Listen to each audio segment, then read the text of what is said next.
안녕하세요. 오늘은 창세기 9장에 대해 함께 살펴보려고 합니다.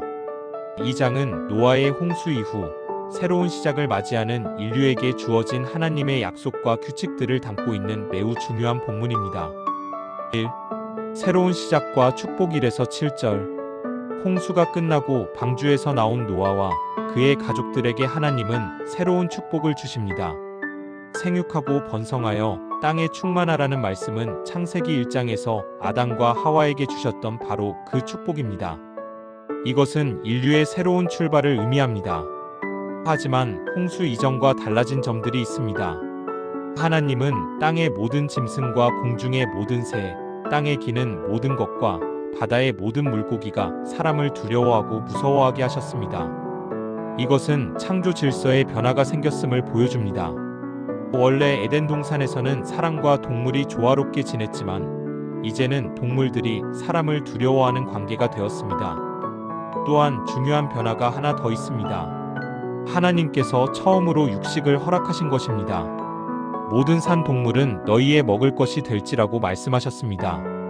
이전까지 인류는 채식을 했는데 이제부터는 동물을 잡아먹을 수 있게 되었습니다. 다만 한 가지 조건이 있었습니다. 고기를 그 생명되는 피째 먹지 말 것이니라. 피는 생명을 상징하기 때문에 생명을 함부로 다루지 말라는 의미입니다. 2. 생명의 존엄성과 피의 규례사에서 6절. 하나님은 생명의 존엄성에 대해 매우 강조하십니다. 특별히 사람의 생명에 대해서는 더욱 엄격한 규칙을 주셨습니다. 사람의 피를 흘리면 그 피도 흘릴 것이니 이는 하나님이 자기 형상대로 사람을 지으셨음이니라. 이 말씀은 매우 중요한 의미를 담고 있습니다. 첫째, 살인은 용납될 수 없는 죄라는 것입니다. 둘째, 그 이유는 사람이 하나님의 형상대로 지음받았기 때문입니다. 사람을 죽이는 것은 단순히 한 생명을 없애는 것이 아니라 하나님의 형상을 훼손하는 중대한 죄악입니다. 여기서 피는 피로 갚는다는 원칙이 나옵니다. 이것은 복수를 권장하는 것이 아니라 생명의 가치가 그만큼 중요하다는 것을 보여주는 것입니다. 또한 이것은 사회 질서와 정의의 기초가 됩니다. 나중에 이 원칙은 법과 재판 제도의 근간이 됩니다. 3. 무지개 언약 영원한 약속 8에서 17절.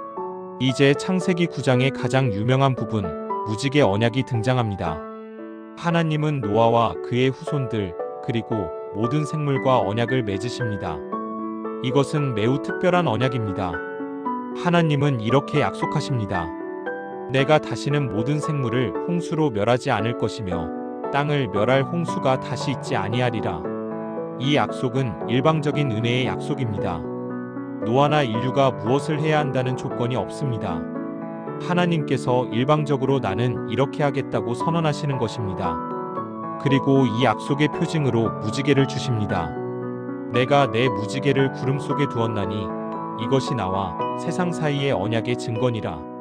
무지개는 비가 온 후에 나타납니다. 홍수를 연상시킬 수 있는 비가 내릴 때마다 무지개를 통해 하나님의 약속을 기억하게 하시는 것입니다. 흥미로운 점은 하나님께서 내가 무지개를 볼 때에 나와 땅 위의 모든 생물 사이에 세운 영원한 언약을 기억하리라고 하신 것입니다. 무지개는 우리를 위한 표징이기도 하지만 하나님 자신도 보시고 기억하시겠다는 것입니다.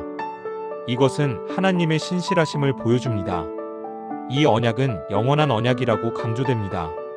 시대가 바뀌어도 인류가 얼마나 악해지든지 이 약속은 변하지 않습니다. 하나님의 은혜와 신실하심의 표현입니다. 4. 노아의 실수와 인간의 연약함 18에서 23절. 무지개 언약의 아름다운 이야기 후에 갑자기 분위기가 바뀝니다. 노아의 실수와 추락 이야기가 나옵니다.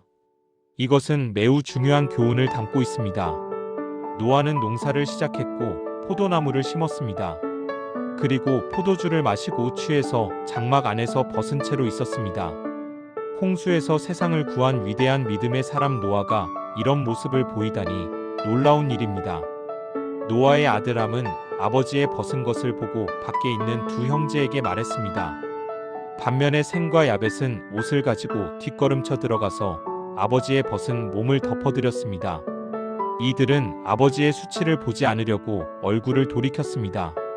여기서 중요한 것은 함의 태도입니다. 그는 아버지의 실수를 존중하지 않고 오히려 형제들에게 알려 아버지를 조롱하는 태도를 보였습니다. 반면 셈과 야벳은 아버지를 존중하고 그의 수치를 덮어주려 했습니다. 이 이야기는 여러 교훈을 줍니다. 첫째, 아무리 위대한 믿음의 사람도 실수할 수 있다는 것입니다. 노아도 완벽하지 않았습니다. 둘째, 부모나 윗사람의 실수를 어떻게 대하느냐가 중요하다는 것입니다. 셈과 야벳처럼 존중하고 덮어주어야 합니다. 셋째, 인간의 구원은 그 사람의 의로움이 아니라 하나님의 은혜로 이루어진다는 것입니다. 5. 노아의 예언과 축복 24에서 29절. 노아가 술에서 깨어함이 자기에게 행한 일을 알고는 예언적인 말을 합니다. 가나안은 저주를 받아 그의 형제의 종들의 종이 되기를 원하노라. 함 자신이 아니라 그의 아들 가나안을 언급한 것이 특이합니다. 이것은 함의 태도가 그의 후손에게까지 영향을 미칠 것을 보여줍니다. 반면에 셈에 대해서는 셈의 하나님 여호와를 찬송하리로다라고 축복합니다. 셈의 후손들 중에서 아브라함과 이스라엘 민족이 나오게 됩니다. 하나님의 구속의 역사가 셈의 계통으로 이어지는 것입니다. 야벳에 대해서는 하나님이 야벳을 창대하게 하사 셈의 장막에 거하게 하시고라고 합니다. 야벳의 후손들은 넓은 땅에 퍼져 살게 되고 결국 셈의 축복에 참여하게 될 것을 예언합니다. 이 예언은 단순히 세 아들에 대한 것이 아니라 인류 역사의 흐름을 보여주는 것입니다. 하나님의 구원 계획이 어떻게 전개될 것인지를 암시합니다. 노아는 홍수 후 350년을 더 살았고 그의 나이 950세에 죽었습니다. 그는 긴 생애 동안 하나님의 신실하심을 경험했고 새로운 세상의 시작을 보았습니다. 창세기 9장은 새로운 시작의 장입니다. 하지만 단순히 다시 처음부터 시작하는 것이 아닙니다. 이 장은 몇 가지 중요한 진리를 우리에게 가르쳐 줍니다. 첫째, 하나님의 변하지 않는 은혜입니다. 홍수로 세상을 심판하셨지만 하나님은 인류를 완전히 포기하지 않으셨습니다. 오히려 새로운 축복과 약속을 주셨습니다. 무지개 언약은 하나님의 일방적인 은혜를 보여줍니다. 인간이 무엇을 하든지 하나님은 신실하게 약속을 지키십니다. 둘째, 생명의 존엄성입니다. 하나님은 모든 생명, 특별히 사람의 생명이 얼마나 소중한지를 강조하십니다. 사람은 하나님의 형상대로 지음받았기 때문에 그 생명은 절대적 가치를 가집니다. 이것은 오늘날에도 여전히 중요한 진리입니다. 셋째, 인간의 연약함과 한계입니다. 노아의 실수는 우리에게 중요한 교훈을 줍니다. 아무리 의로운 사람도 완벽하지 않습니다. 우리의 구원은 우리 자신의 의로움이 아니라 하나님의 은혜에 달려 있습니다.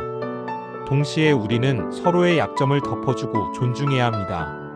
넷째, 언약의 신실하심입니다. 하나님은 약속을 지키시는 분입니다. 무지개를 보실 때마다 하나님 자신이 그 약속을 기억하신다는 것은 놀라운 진리입니다. 우리가 잊어버려도 하나님은 잊지 않으십니다.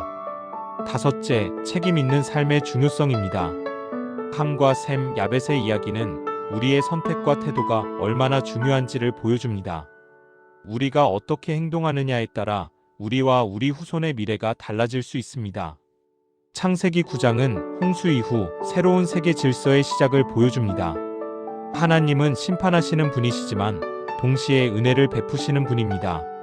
인류는 다시 실수하고 넘어지지만 하나님의 약속은 영원히 변하지 않습니다. 우리가 비온 뒤 하늘에 뜬 무지개를 볼 때마다 우리는 이 진리를 기억해야 합니다. 하나님은 신실하시고 그의 은혜는 영원하며 그의 약속은 결코 무너지지 않습니다. 이것이 창세기 9장이 우리에게 전하는 영원한 메시지입니다.